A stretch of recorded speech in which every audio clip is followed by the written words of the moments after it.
ವಿಡಿಯೋದಲ್ಲಿ ಹಸಿ ಅವರೆಕಾಯಿ ಸಾರು ಮಾಡುವುದು ಹೇಗೆ ಅಂತ ತೋರಿಸ್ತಾ ಇದ್ದೀನಿ. ಅದಕ್ಕೆ ಬೇಕಾಗಿರುವ ಸಾಮಗ್ರಿಗಳು, ನೀವು ಮೊದಲ ಬಾರಿ ನಮ್ಮ ಚಾನಲ್ ನೋಡ್ತಾ ಇದ್ದರೆ ಪ್ಲೀಸ್ ಸಬ್ಸ್ಕ್ರೈಬ್ ಮಾಡಿ, ಬೆಲ್ ಐಕಾನ್ ಟಚ್ ಮಾಡಿ, ಆಲ್ ಅಂತ ಕೊಡಿ.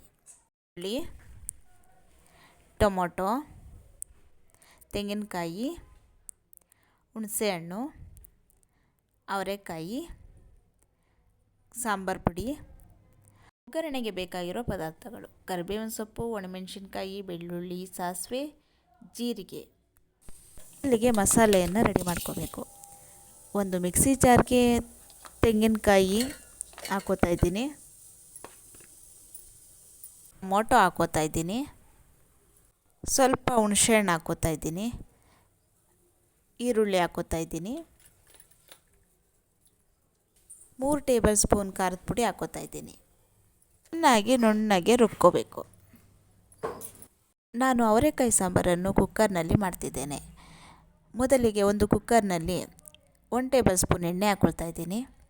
ಅದಕ್ಕೆ ಅವರೆಕಾಯಿಗೆ ಹಾಕೋತಾ ಇದ್ದೀನಿ. ಎಣ್ಣೆಯಲ್ಲಿ ಚೆನ್ನಾಗಿ ಫ್ರೈ ಮಾಡ್ಕೋಬೇಕು. ಅವರೆಕಾಯಲ್ಲಿರೋ ಹಸಿ ವಾಸನೆ ಹೋಗೋ ತನಕ ಎಣ್ಣೆಯಲ್ಲಿ ಚೆನ್ನಾಗಿ ಫ್ರೈ ಮಾಡಬೇಕು. ಈಗ ಒಂದು ಈರುಳ್ಳಿ ಕಟ್ ಮಾಡಿ ಹಾಕೋತಾ ಇದ್ದೀನಿ, ಟೊಮೊಟೊ ಕಟ್ ಮಾಡಿ ಹಾಕೋತಾ ಇದ್ದೀನಿ. ಈಗ ಮತ್ತೆ ಚೆನ್ನಾಗಿ ಫ್ರೈ ಮಾಡ್ಕೋಬೇಕು. ಈಗ ರುಬ್ಬಿರುವ ಮಸಾಲೆನ ಹಾಕೋತಾ ಇದ್ದೀನಿ. ಈಗ ಅದಕ್ಕೆ ಮಿಕ್ಸಿ ಜಾರ್ಗೆ ಉಳಿದಿರೋ ಮಸಾಲೆಗೆ ನೀರು ಹಾಕ್ಕೊಂಡು ನೀರನ್ನು ಹಾಕೋತಾ ಇದ್ದೀನಿ. ಹುಳಿ ಸಾಂಬಾರು ಮಾಡೋದ್ರಿಂದ ಸ್ವಲ್ಪ ಸಾಂಬಾರು ತೆಳು ಇದ್ದರೆ ಚೆನ್ನಾಗಿರುತ್ತೆ. ನಿಮಗೆ ಎಷ್ಟು ತೆಳು ಬೇಕೋ ಅಷ್ಟು ನೀರು ಹಾಕ್ಕೊಂಡು ಮಾಡ್ಕೊಳ್ಳಿ. ಹಸಿ ಅವರೆಕಾಯಿ ಸಾಂಬಾರಿಗೆ ಆಲೂಗೆಡ್ಡೆ ಬದನೆಕಾಯಿ ಹಾಕಿದ್ರೆ ಚೆನ್ನಾಗಿರುತ್ತೆ. ಅದಕ್ಕೋಸ್ಕರ ಆಲೂಗೆಡ್ಡೆ ಬದನೆಕಾಯಿನ ಹಾಕೋತಾ ಇದ್ದೀನಿ.